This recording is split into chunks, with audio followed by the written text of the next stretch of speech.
My name's Christy from Enhanced Physiotherapy, and I'm here today with Dr. Gordon Slater. Gordon is a foot and ankle specialist who practices in Albury and in Double Bay in Sydney. He trained at the New York Hospital for Special Surgery and he's extensively published currently with the largest single surgeon study in ankle reconstruction, which is what we will be discussing today. So Gordon, can you please tell me what are the indications for an ankle stabilisation? Christy, this is a great question because it's still something that is fairly controversial. But in my practice, ankle reconstruction is something you get where, number one, you've got an unstable ankle. So generally the symptoms are the most important component of what we're looking for. And then based on that, we look at the clinical exam, we look for the instability patterns, whether there's a high sprain component or lateral ligament instability, whether there's a medial instability component to it. And from that we kind of judge, would you respond to physiotherapy? So for some people we go early to surgeries, that might be in the first few weeks, so if it's a high sprain, documented with MRI scan and good history, to a simple ankle sprain where you can go on for some months with physio and they often respond. So most people that have an ankle sprain get better, which is the great news. So generally failure of a good trial of physiotherapy, an MRI scan which corresponds to your symptoms, these are all important factors that go into it. And the last component of that is the actual physical demands of the patient. So some people, they're pretty sedentary, a bit like me, they don't do that much, so they can cope with a fair amount of instability and mightn't worry them. It's when it's worrying you too, and what your aspiration in terms of sport or lifestyle. So mostly when that ankle's just quite unstable and they haven't responded very well to conservative management is when you'd start to look at that. Yeah, that's a good way to put it, Chrissy, yeah. Can you give us a brief description of what would happen in a reconstruction surgery? Yeah, the way that we've just changed recently, I might use a model here because I think that might help us understand it, but the ligaments of the ankle are on the outside of the ankle joint, the ones that we're primarily stabilising, and the two that we're looking at is one's called the ATFL and the other one's a CF, and they're sort of in this area. We make a little incision over it, and generally the incision's about 3 centimetres or so, and we identify the ligament, put 2 titanium anchors in, and then a new product which has a fibre wire, which is a very strong material, and we get the ligament on this side, we advance it up, and then we get the ligament on this side and we brace it over. So it's advanced, but it's also reinforced, and it's reinforced not only with localized tissues, but also with the fibre wire. At the same time we do an ankle arthroscopy, so you end up with a little nick on this side, and the telescope goes in there and we can clean up the joint and get rid of any debris like cartilage debris or inflammation at the same time. Now that's done as a day case procedure with immediate weight bearing.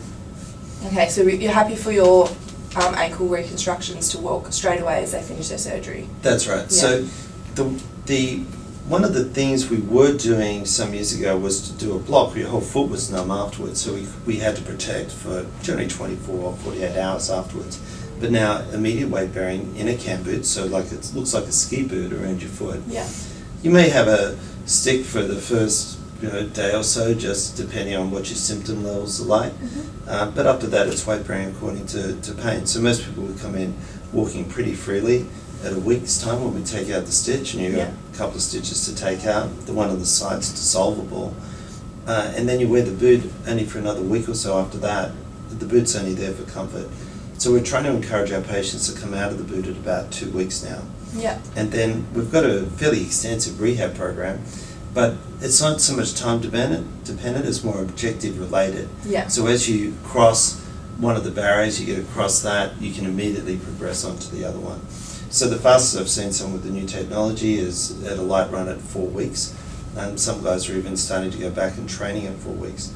But that depends on your symptom level. Not everyone's the same. Yeah. That's a pretty good return to sport. That's what we're aiming for. Yeah.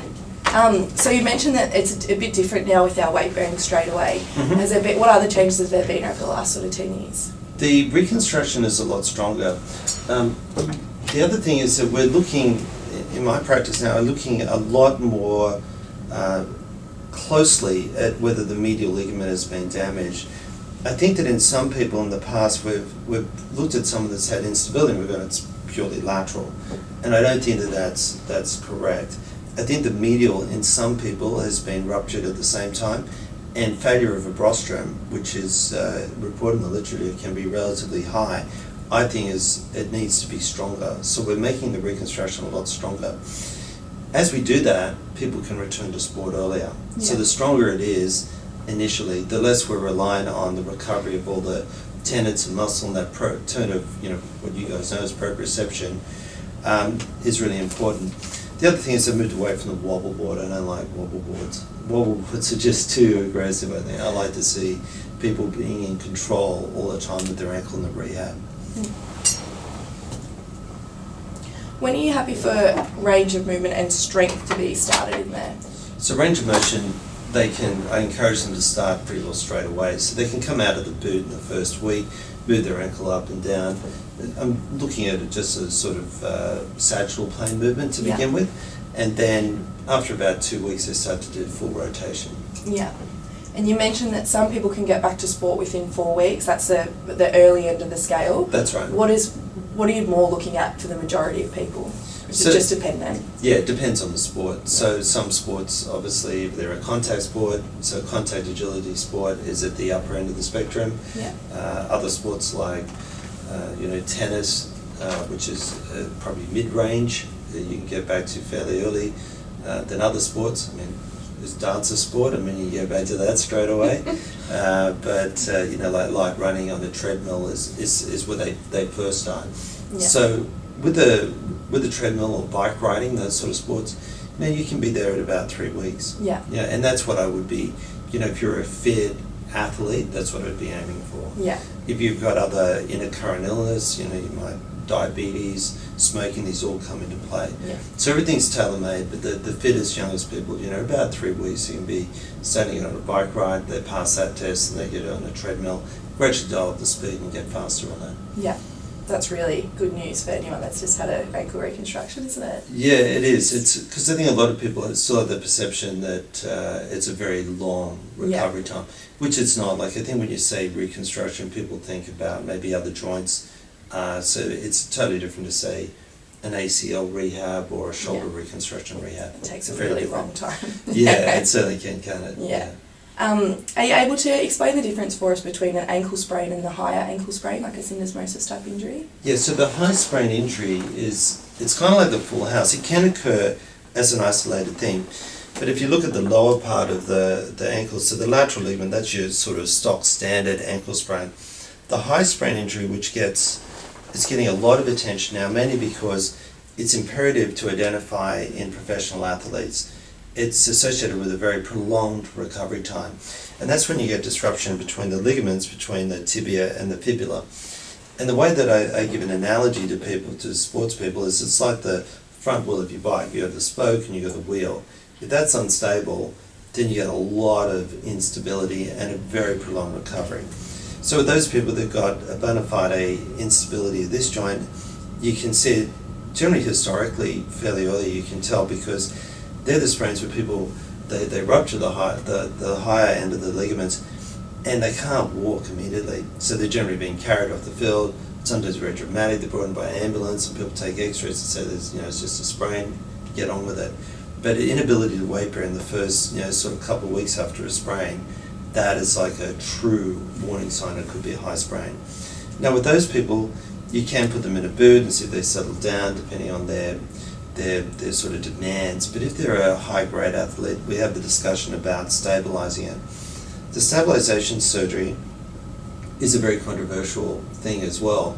So we recently wrote an article and reviewed this, and there's enormous variety in the way that people treat it. And it seems that all these are pretty valid ways to manage it. But in essence, it's compression with a screw, which is placed through a little nick on the side of the ankle, just one single stitch. The screw goes across, compresses the tib-fib joint, and that stays there for a variety of different times. Now, when I say that, in the literature, some people say in Scandinavia, you leave it until the screw breaks, and you don't worry about it, you never see them again. I don't. That's sort of one end of the spectrum. Then other people leave them in for 10 to 12 weeks. Some people non-weight bear. I like immediate weight bearing. I use a screw which is a 4mm screw, placed within 5 centimeters of the joint, parallel to the joint surface.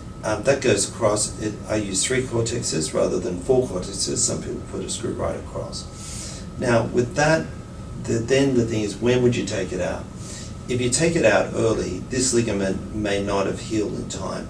So there's a lot of instances taking the screw out and then it separates again. Yeah. Not what you want. So what I've been doing, and the other thing that you don't want is have people off their foot for a long time. We were talking about this earlier, about the longer they're off their foot, the harder it is to rehab. So you put the screw across, compress it down. What I do is I take the screw out at 4 weeks with everybody and put a secondary device across, what's called a tightrope. The tightrope's got 2 titanium anchors on either side, connected by a fibre wire. So similar to the technology we're using down there. Now that device can stay in long term, but it gives us the advantage that at 4 weeks, we're in that grey zone where we think, has it healed up or hasn't it? We've got like belt and braces. Yeah. So it stops any of that recurrence and allows the person to get straight into rehab at that point, rather than waiting 10 or 12 weeks. Yeah. So we've got like an 8-week advantage, in that respect. Yeah. And you've had obviously good outcomes with that. Yeah, that's been really successful surgery for us. Yeah. We're up to probably 300 of those people. Yeah. In the last, we've been doing it about sort of 7-8 years now. Yeah. And it's been a very successful technology for us. Yeah, and you'll leave that in. That stays in. Just leave that in. Yeah. You haven't had to pull it out.